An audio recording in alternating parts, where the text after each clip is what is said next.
আসেন আমি একটা গল্প বলি। আমি একদিন হোটেলে ভাত খাচ্ছিলাম।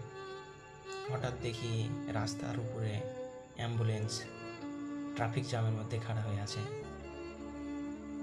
সে বাহির হতে বারবার হর্ন দিচ্ছে, কিন্তু বাহির হতে দিচ্ছে না। একের পর এক গাড়ি এদিক থেকে চাপা দিয়ে সামনে ব্লক করে দিচ্ছে। আসলে তখন এটা দেখে আমি অনুভব করলাম যে আমাদের আশেপাশের মানুষও ঠিক এরকমই আমাদের জন্য। তারা আপনাকে সামনে এগোতে দিবে না। আপনি নিজের চেষ্টায় নিজেকে সামনে নিয়ে যেতে হবে।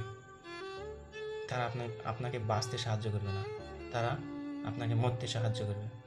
এটা মনে রাখবেন যে তারা আপনাকে মরতে সাহায্য করবে, কিন্তু বাঁচতে কখনোই সাহায্য করবে না।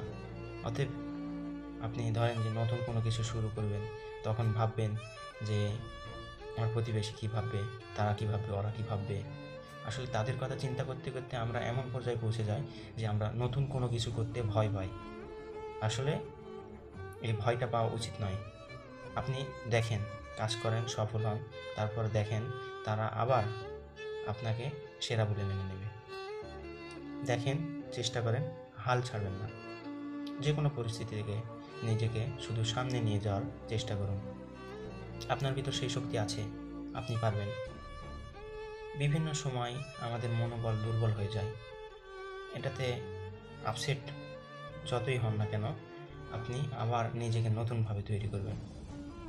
যে কোনো পরিস্থিতিতে নিজেকে নতুনভাবে তৈরি করতে পারা, এটা একটা ভালো একটা বিষয়।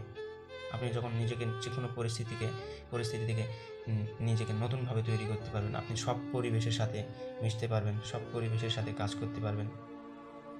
এটা একটা ভালো গুণ।